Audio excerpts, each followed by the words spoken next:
Hello again everyone from Tokyo, Japan, and welcome back to Japan Vintage Camera, where it's a very beautiful day here again at the park.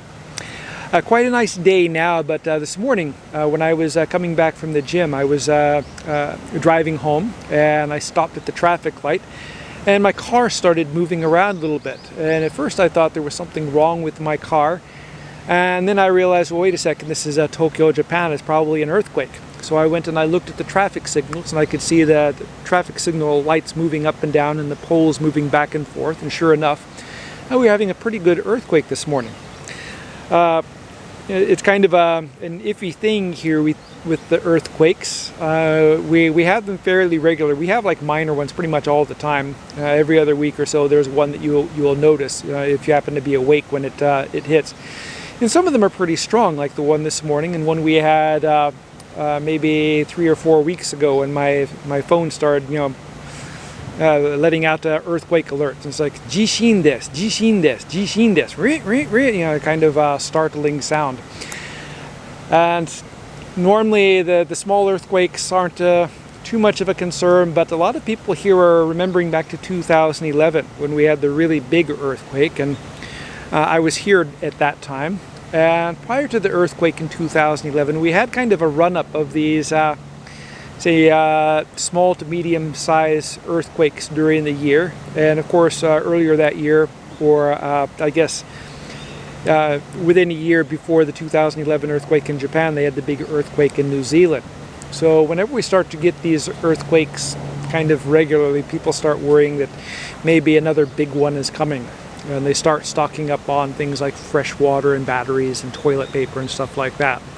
But hopefully, I don't have any, I'll knock on bamboo here, that we don't have any big earthquakes here ever, I hope. Anyway, let's go ahead and get started with the subject of today's video. This is going to be another Olympus Pen camera. This is one of the more difficult to find pen cameras. This is the Pen EM, which was released in Japan in 1965. Now the Pen EM stands for electric motor, and the Pen EM had a built-in electric motor drive, which would wind the film, cock the shutter, and rewind the film once you exposed all the film inside the camera. This was very cutting-edge technology for 1965, and the Olympus Pen EM was the first mass-produced camera to feature a built-in electric drive system. Other makers had things like,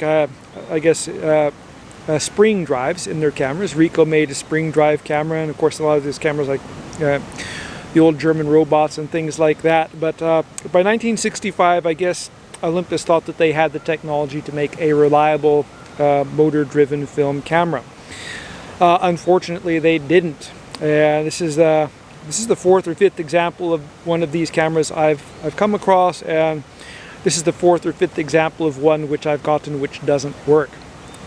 This is a beautiful camera on the inside and out, and it looks like it hasn't been used very much, but when I put batteries in it and try to make it work, it just simply doesn't work. So it's kind of a shame due to the rarity of these cameras, and they're quite collectible as well. I was hoping that this one would work. I didn't, this one actually came in a box of other cameras, TLR cameras, and I guess whoever had to decide, well, it doesn't work, I'll just throw it in there with the other cameras. And so I got it, and so I think maybe I will, if I can find the time, try to take it apart and see if I can figure out what the problem is. If it's kind of a problem which is common to these cameras and I can figure it out, maybe I can bring some of these guys back to life for people who might be interested in using them. So anyway, let's go ahead and take a look at the features, controls, functions, and how to use the Olympus Pen EM camera. We'll go ahead and start at the top here. The top here, as you can see, there isn't really much to this camera. We have a shutter release button and we have a window with a dial here. The shutter release button accepts a standard cable release, and there's a locking ring around here to allow you to lock the button. So if you put it in your bag and something accidentally pushes down the shutter button, it won't expose the entire roll of film. The film speed dial here you program when you install film inside the camera, and it just has to match whatever film you happen to be using. There are a couple of different versions of the Pen EM. This is the early version, which doesn't have a flash shoe on the top. Later versions have kind of an indentation here with a flash shoe installed. On the back of the camera we have the viewfinder eyepiece, and we have a selector switch here between A and M, which means auto and manual. And since I've been able to operate the camera, I've been able to figure out the real difference in the auto and manual setting, because this camera doesn't have a manual shutter. The shutter is electronically controlled via the light meter. So what I would imagine is that you know, if you use this camera in, say, an automatic mode, it would probably select the aperture and shutter speed automatically, and in manual mode it would be an aperture priority camera. So you choose whatever aperture you want and you press the shutter button, and the shutter will choose the, I guess, appropriate shutter speed for that aperture setting.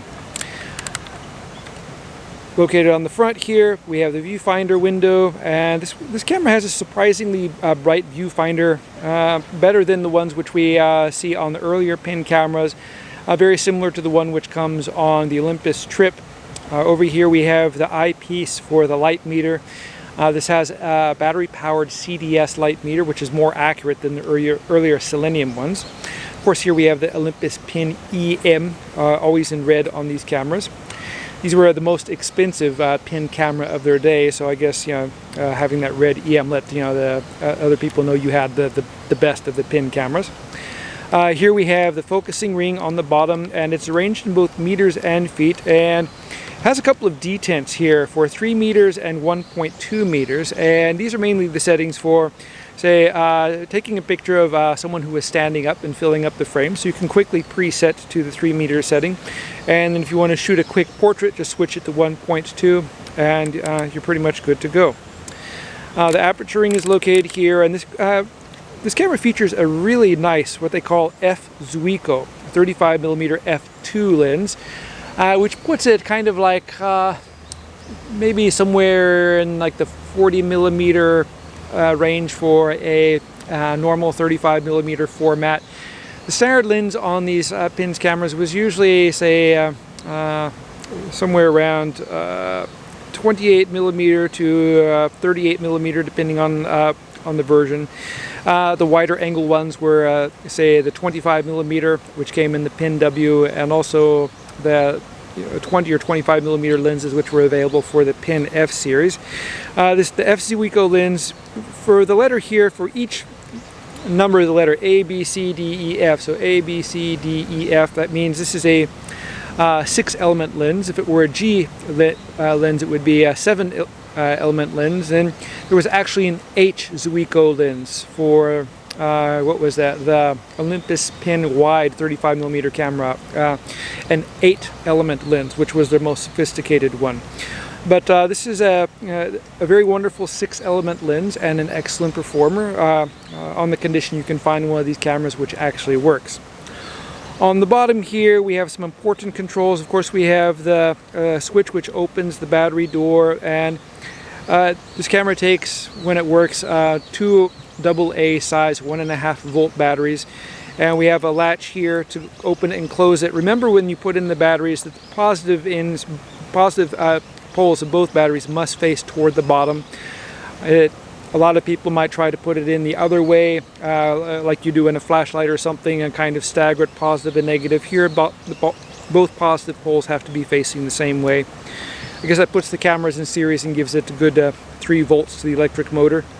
Next to that, we have the film counter window here, and when you're using one of these cameras, you have to make sure that it's not set on 0, because if it is set on 0, the camera will not operate. So when you put in a roll of 36 exposure film, you should move it to the number 72, and because you get, you know, twice as many exposures on a half frame camera, and it'll just wind down. When it gets to 0, the camera will stop running.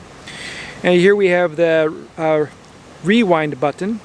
And with this camera, to rewind it, when it reaches 0, you have to push in the button and push the shutter button, and that causes the camera to rewind the film automatically. And then over here you have a standard 1/4-inch tripod socket. Opening the film door, the latch is here right next to the battery compartment, and it pops open like so. You can see the battery compartment's area here. To load the film, you have to put in the film cartridge on this side, pull it across, and then feed it into the take-up slot right here, and then simply turn it with your thumb to wind it until the film meter is pulled over the film chamber here and the holes in the film are engaging the take-up sprocket. And that's pretty much it. Anyway, that's it for my video today. I hope you enjoyed it. I'll be posting more videos soon, so if you'd like to see those, please subscribe. Thank you very much for watching, and I hope you tune in again soon.